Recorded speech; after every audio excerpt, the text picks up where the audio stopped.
Cricket ইতিহাসে এমন দুজন মানুষের গল্প বলা হয় যাদের উপস্থিতি প্রতিপক্ষের জন্য কোনো সাধারণ ম্যাচ নয়, বরং একটা সাইকোলজিক্যাল ট্রমা। ১৮ আর ৪৫, বিরাট কোহলি আর রোহিত শর্মা। কিন্তু আপনি যদি ভেবে থাকেন এই ভিডিওতে আমরা রান বা সেঞ্চুরির সাধারণ হিসাব দেখাবো, তবে আপনি ভুল ভাবছেন।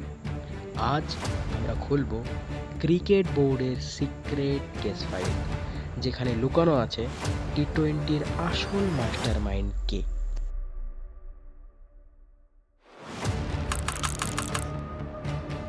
আমাদের প্রথম subject Virat Kohli, code name দি সেজ মাস্টার। বিরাটের টি-টোয়েন্টি স্ট্যাটিস্টিক্স কিন্তু কোনো পাওয়ার হিটারের মতো নয়। বিরাটের মাইন্ডসেট একজন সুনির্দিষ্ট শিকারীর মতো। উনি খেলাকে নিয়ে যান গভীর থেকে গভীরে, যেখানে বোলারদের অক্সিজেন শেষ হয়ে যায়। ভাবছেন পানিয়ে বলছি? মেলবোর্নের পাকিস্তানের বিরুদ্ধে সে ১৮/২ বলের কথা মনে আছে? যেখানে জয়ের সম্ভাবনা ছিল 1%-এরও কম, সেখানে দাঁড়িয়ে একটা সোজা বলে ব্যাকফুট গিয়ে ছক্কা মারা। এটা ক্রিকেট নয়, এটা পিওর সাইকোলজি। বিরাটের রহস্য কি?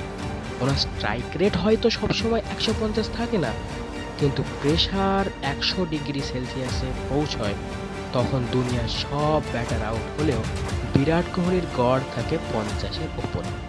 অর্থাৎ তিনি রান বানান না, তিনি জেতান। এবার আসা যাক আমাদের দ্বিতীয় সাবজেক্টে, Rohit Sharma, code name the hitman. Virat যদি সাইকোলজিক্যাল প্রেশার তৈরি করেন, তবে রোহিত শর্মা হলেন আক্ষরিক অর্থেই অ্যাটমিক বম।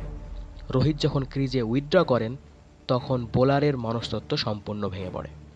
অনেকে বলে রোহিত নাকি সময় নেন, কিন্তু পরিসংখ্যান বলছে ভিন্ন কথা। সবচেয়ে বেশি ৫টি আন্তর্জাতিক টি-টোয়েন্টি সেঞ্চুরি কিংবা সবচেয়ে বেশি ছক্কা, এগুলো কোনো ভাগ্যের খেলা নয়।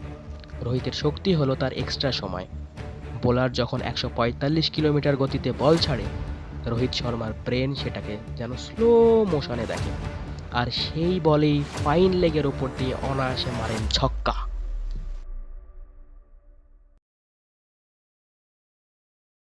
তাহলে আসল সত্যটা কি? কে সেরা? আসুন ফাইলটা আরও গভীরে নিয়ে যায়।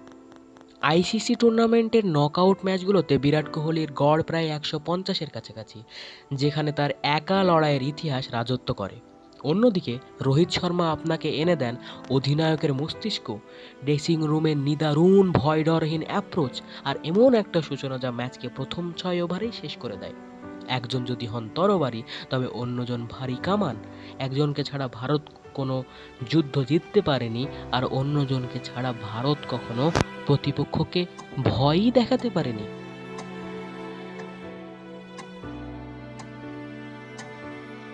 ফাইল কিন্তু এখানেই বন্ধ হচ্ছে না, কারণ সিদ্ধান্ত নেওয়ার দায়িত্ব আজ আমি আইসিসির ওপর ছেড়ে দিচ্ছি না, ছেড়ে দিচ্ছি আপনাদের ওপর। আপনার টিমে যদি শেষ ওভারে ১৫ রান দরকার হয়, আপনি ক্রিজে কাকে দেখতে চান, ১৮ না ৪৫?